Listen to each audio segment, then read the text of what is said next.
So last I left you, I was staying overnight in Vancouver in a park that I found that had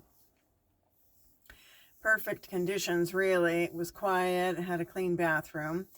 The next morning, I got up early in my excitement to pick up my trailer, and I got onto the Google Maps and looked to see where I was, and then I had to write down directions to the trailer place because Google Maps and my Verizon cell phone was not working in Canada.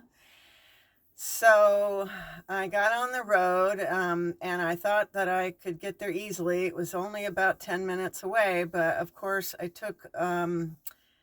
got caught on a wrong road and ended up getting a little lost, but I found my way just fine. And when I got to the trailer place, the owner of the trailer company greeted me warmly, Pascal, and he gave me a tour of the shop. And they had about 10 trailers they were working on. And then he walked me up to my trailer, and I felt this thrill inside of me as I was going to be getting to see my trailer for the first time. So it was extremely exciting. And I can't describe the emotions except that it was kind of surreal, to be honest. And I can't believe that this dream I've had for so long was finally realized. And so I decided to videotape what Pascal was going to tell me about the rig, because I thought that'll be much better for me to remember everything and look at it later. And because in my excitement I was a little worried that some things would go in one ear and out the other. Sometimes when you're excited and you have a lot of emotion inside, you're not quite there, you're too excited. So I'm really glad I videotaped everything he had to say, because there was a lot to go over. And so it was exciting and wonderful. And he showed me how the shower works, and how the battery works, and he put the awning out for me, and that's going to be really easy. I was worried about the awning, that it might be a little hard to put together, but it looks like it's going to be very easy. And the kitchen galley was just wonderful, and showed me all of the other systems and how to work the lights and so forth. So I'm sitting in my trailer right now, and the lights are on right now behind me, and it's really nice because you can make them brighter, or soften them and dim them down, and they even have blue lights, so it's very cool. So anyways, I was most nervous about learning how to hook up the trailer. And so we went outside, and it took two guys to move the trailer around to get it into position to my car. And I'm thinking, boy, I hope I can move the thing by myself to get it into position. I did try pushing the trailer a little bit, and it moved quite easily with, little wheels on it. So I think it should be fine, but I have yet to try it by myself. And so, yeah, he showed me rather quickly how to do the hookup. And again, I'm so glad I filmed that, because I can look back at it before I try it myself and make sure that I have it down before I try it, because to me that's one of the most important things. And so I was all ready to go and hit the road, and I was overwhelmed with emotion, and I ended up feeling wistful and kind of just unbelieving that this dream of mine finally came true. And so I ended up giving the owner, Pascal, a hug. I was just tears streaming down, and he's probably thinking, what the heck? But it was really wonderful, and a great feeling, and a feeling of accomplishment, and like, wow, this dream is finally coming true. And so then I had to get back on the road, and since my phone wasn't working, I thought, well, I've got to get out of town, because get back to the US so I can have a working phone. And so again, I had to write directions. The USA border was over an hour away, and so I had to, get directions, write them down, and wend my way back with a trailer on my on my back. And right away, I noticed definitely that I had a trailer behind me. I was feeling the weight when I would hit the gas pedal, when we went over any bumps, when we went out of the driveway, I could feel the bumping of the car and I could feel the trailer and I guess the hitch ball kind of pushing down on my car. And so that was an interesting sensation and unfamiliar, of course. And I had to get through, busy Vancouver traffic. So it was a little harrowing, but it was late morning, so it wasn't too bad of traffic. And I had to do a couple of stops on my way. And that was also interesting to try to figure out, okay, so how am I going to park this thing? And so what I would do is just take up 2 parking spaces, just pull in and, take up the 2 parking spaces. So it had to be a big parking lot, so I had options with more than one entrance and exit. So I went to the USA border and I had all my paperwork with me and they had me pull over and I had to go into the building and I had to file my import documents, and that took about just 15-20 minutes, and I think they did an inspection and I was on my way. And so I got onto the freeway and I was starting out at 50 miles an hour, and then I went 55, then I went 60, 65, and I thought, okay, that's about as fast as I want to go here. And it was, I was kind of getting the hang of it. It was a really not too bad of a feeling. And so I kept looking in my rearview mirror thinking, what's that behind me? Oh yeah, that's right. I've got a trailer. And that was a new sensation because I'm not used to that. I check my rearview mirror quite a bit.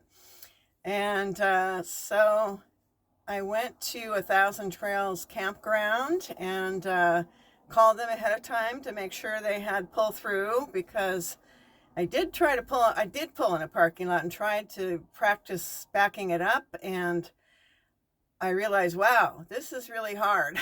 I don't know, I'm going to have to practice this a lot. Turns out, and I didn't know this, that the shorter trailers are actually harder than the longer trailers to maneuver, because they have a shorter response time, so they're much more sensitive to the wheel movements you do.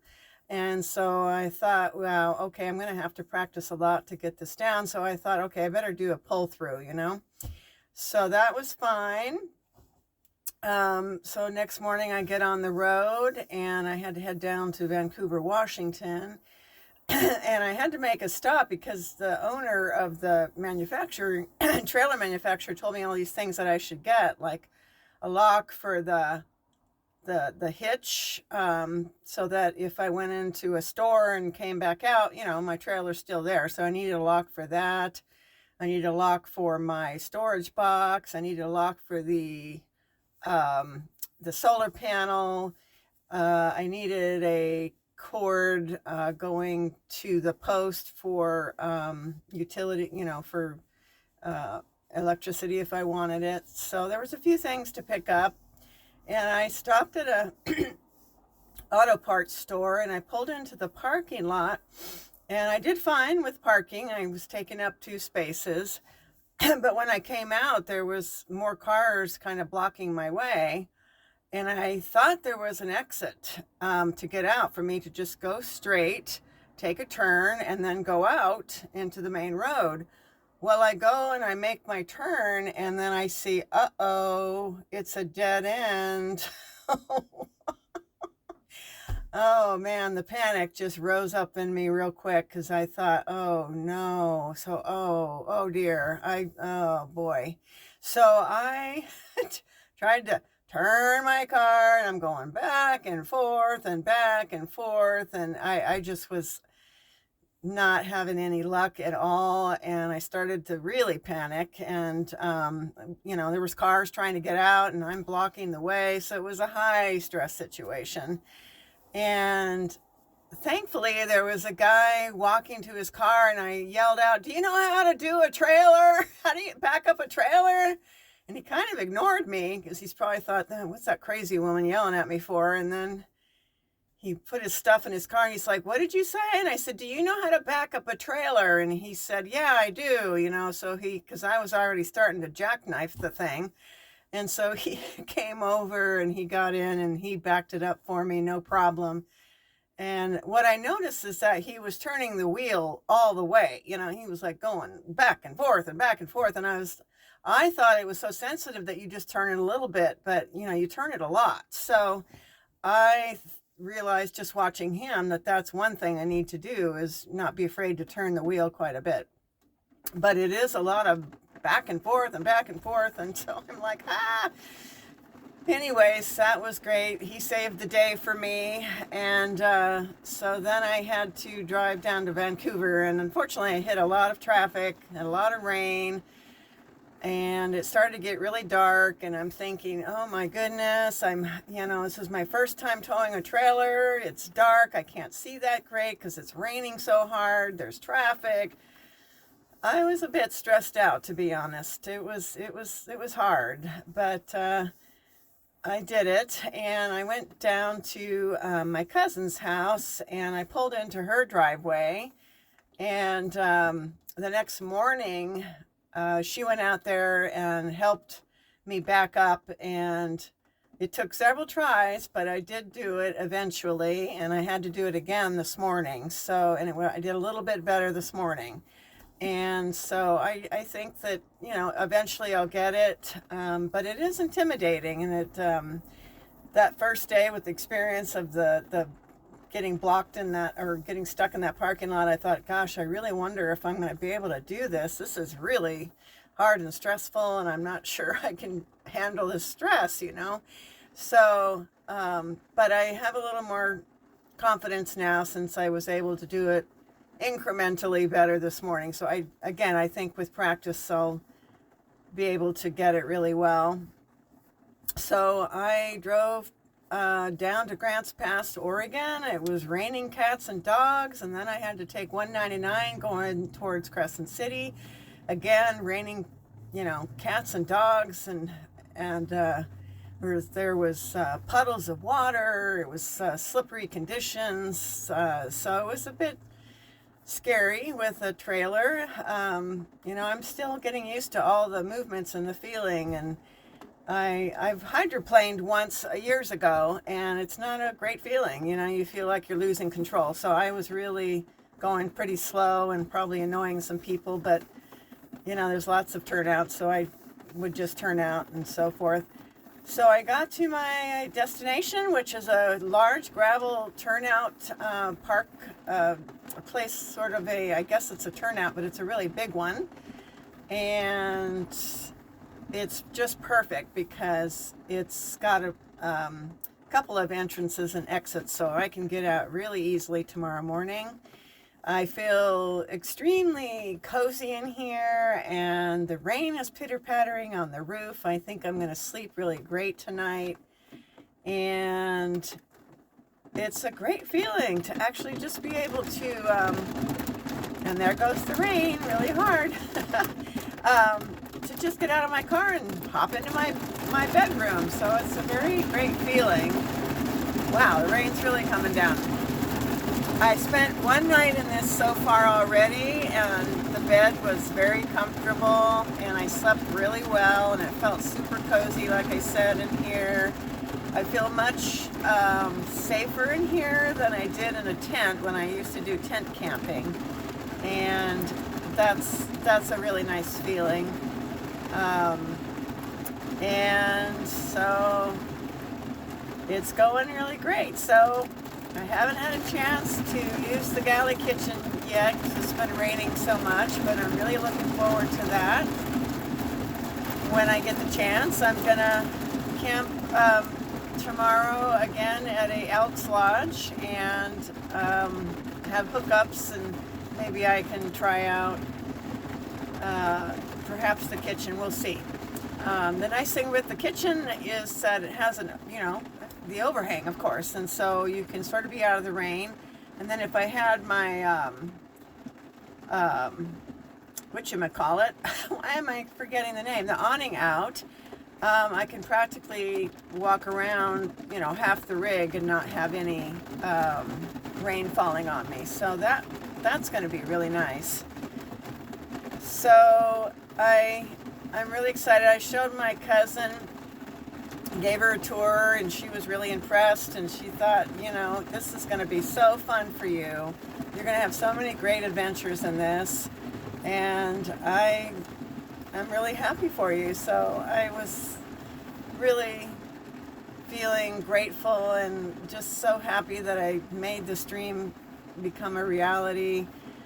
I have to actually kind of thank the pandemic for this, because I was able to save money for this during the pandemic. I wasn't going out very much and staying home a lot, of course, and so I was able to save up the money to buy this. And so ironically, the pandemic actually was a benefit or a plus for me, a positive thing in that regard. And so it enabled me to buy this and realize this dream that I've actually had for decades, to be truthful.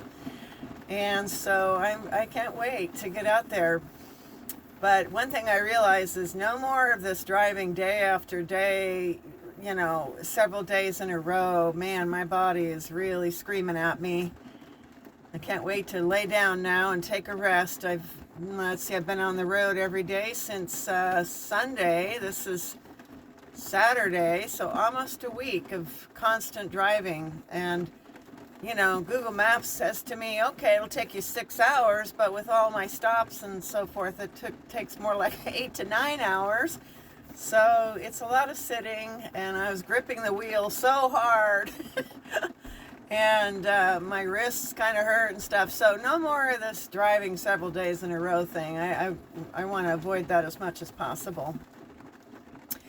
Slow travel it is for me. So I'm going to sign off now, and of course in some future video I'm going to be giving a tour and a peek at my little rig here, my little cute trailer. I haven't named her yet, but I will reveal that in a later video. So thank you for watching, and I will see you down the road. Bye for now.